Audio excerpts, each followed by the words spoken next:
Story: Finding a room. With exam schedules nearing, I had to quickly settle into a place to stay. It was pouring rain on Sunday. Unlucky as it was, I still had to set out to find a room.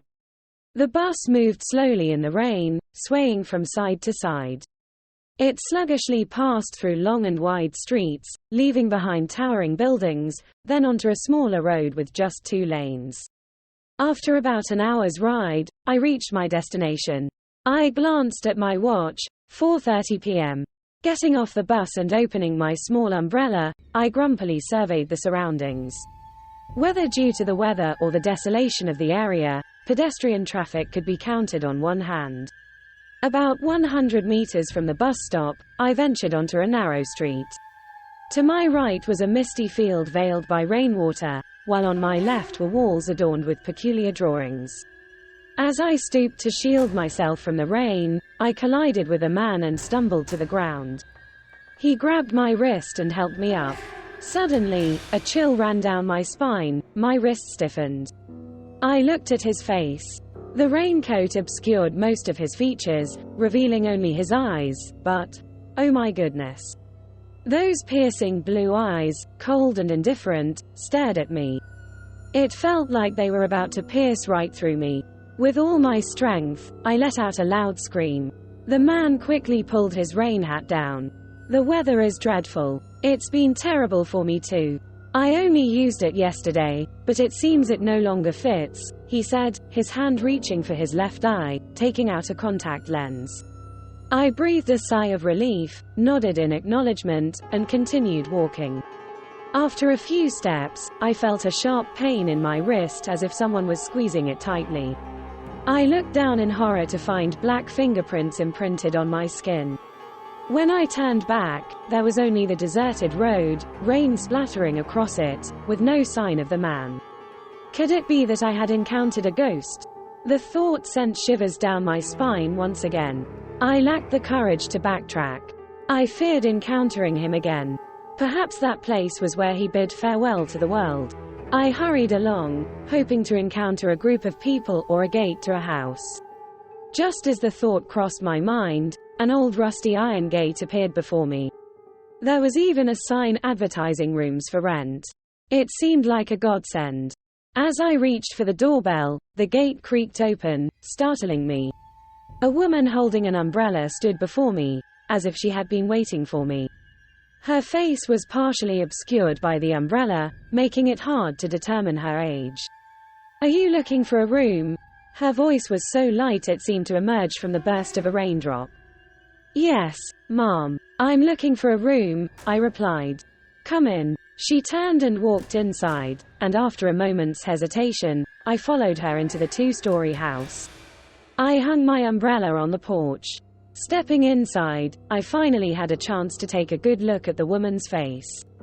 She appeared to be around 50, with a kind face and stylishly curled hair, reflecting the sophistication of a lady of means. I glanced around the living room. Contrary to the gloomy exterior, the living room was clean and cozy. The neatly arranged furniture exuded an air of elegance that I quite liked. "Please, have a seat," she gestured to a wooden chair across from her. As she brewed a pot of hot tea, I couldn't help but feel grateful for her hospitality. After a long journey in the events of this rainy day, a cup of hot tea was truly soothing. It would help me regain my composure. "Did you meet anyone on your way here?" she asked suddenly, jolting me from my thoughts. Remembering the earlier incident, I raised my hand to check my wrist. Strangely, the black marks had vanished. I wasn't brave enough to mention it again, and I didn't want to leave a bad impression on the woman who might become my landlord, so I shook my head. She smiled mysteriously, as if to say, "Don't hide from me, young lady. I can read everything in your eyes. Have some tea." She pushed the cup towards me. I politely accepted and took a sip. The bitter yet fragrant taste at the tip of my tongue gradually transitioned into a rich sweetness in my throat. It was indeed premium tea. "Ma'am, may I ask if you rent rooms elsewhere?" I finally broached the main topic. "Oh no, I rent out rooms here," she replied. I thought this was a residential house and not for rent. I inquired. Well, it's like this, dear. My husband passed away a long time ago, and my son is studying abroad in the distant West. As you may have noticed, with my family circumstances, there's no need to rent out rooms. I can comfortably sustain myself.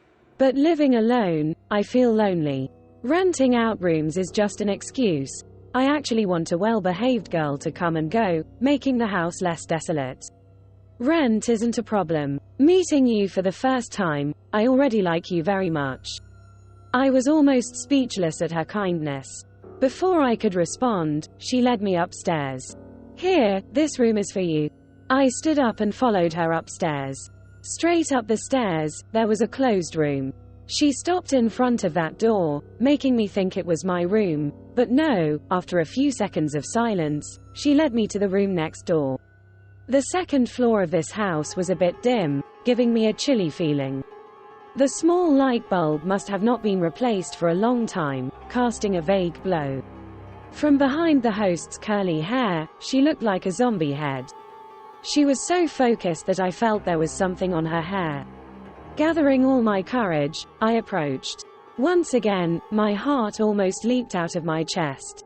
Cold, indifferent blue eyes were fixed straight on me. Suddenly, those eyes were flicked backwards, revealing the host's face, making me gasp. "Your room is here," she said. I breathed a sigh of relief as I looked into the room. It was absolutely perfect. The room was as beautiful as in my dreams. It was quite spacious, with a comfortable bed and a yellow wardrobe. The pink walls seemed as if the host guessed my thoughts and preferences. "Do you like it?" "Yes, more than I imagined. I'm so happy." The host was completely satisfied with my answer. "Why don't you stay here tonight?" She made a sudden suggestion, but I hadn't brought my belongings over yet. Sensing my hesitation, she said, "You can move your stuff tomorrow. It's quite late now, and it's raining heavily. Plus, what if something happens on the way? For example, if you meet someone you don't want to see." Her warning immediately struck a chord with me, and I didn't want to disappoint this kind landlady. That evening, I enjoyed a delicious dinner with exotic and enticing dishes I had never tasted before. The landlady promised to gradually teach me if I stayed here longer. At 8 p.m., I felt a slight headache and asked the landlady for permission to retire to my room. She smiled kindly and agreed, reminding me of the way to the bathroom. Before I closed the door, she also reminded me not to enter the room next door for any reason. As I closed the door, I collapsed onto the bed, hugging the pillow to my chest. It felt so warm. Perhaps the events of today were just my imagination fueled by fear. There's no such thing as ghosts in this world. Exhausted, I turned off the main light and turned on the bedside lamp. The soft green light gently lulled me to sleep. Tap, tap, tap. I jolted awake at the sound of the door opening. Rubbing my eyes, I saw that my room was still tightly closed. I pulled the blanket over me, intending to go back to sleep, but something still felt off. Sitting up again, I carefully scanned the room. Nothing had changed except there was a gap in the wall next to where I lay, leading to the adjacent room. A beam of light from that room seeped through the gap. It seemed like there were whispers, sometimes very close to my ear, then distant. Guessing that someone was in the next room, I knelt and leaned forward to look through the gap. I gripped the bed tightly to prevent myself from falling backward. In the middle of the next room, two altars, one high and one low, caught my eye.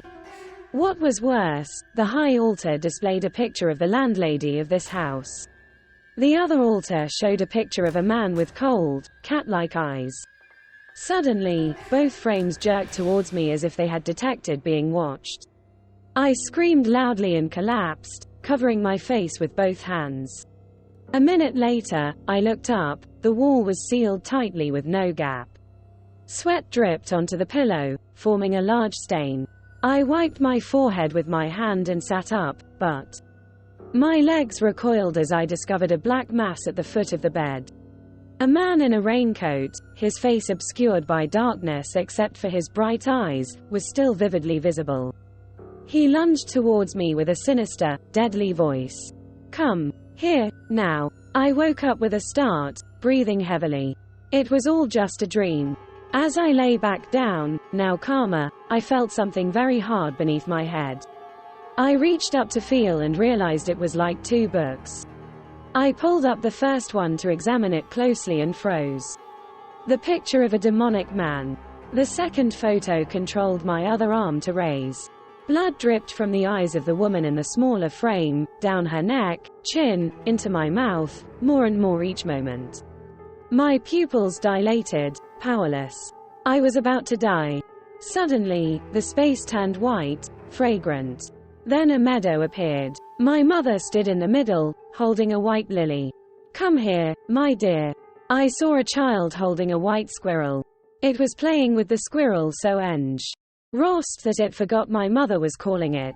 The child was me. Suddenly, my mother shouted, "Drop it, child." But before it could, the squirrel bit the child's hand. It cried and struggled, but the squirrel wouldn't let go. My mother waved her hand. "Run, child, run fast." The hallucination vanished, and I woke up. With all my willpower, I smashed the frames on the ground, then rushed towards the door. I ran downstairs. The landlady was nowhere to be seen, only a wig on the long chair. Outside, the rain was pouring heavily. I rushed into the yard. The iron gate was locked tight. Inside the house, the moans grew louder. I climbed the gate to get out. A piece of iron on the gate stabbed my leg painfully. I fell outside. I felt panicked and terrified. Looking back at the house, I saw 2 figures chasing after me.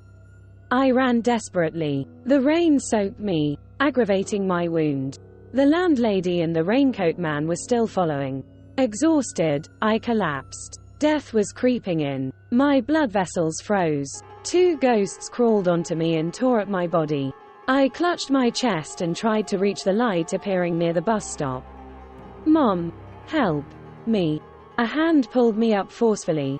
I was standing at the bus stop. The rain had stopped. People were bustling about. I looked ahead, a small road about 100 meters away. The clock on my wrist beeped 4:30 p.m. The end.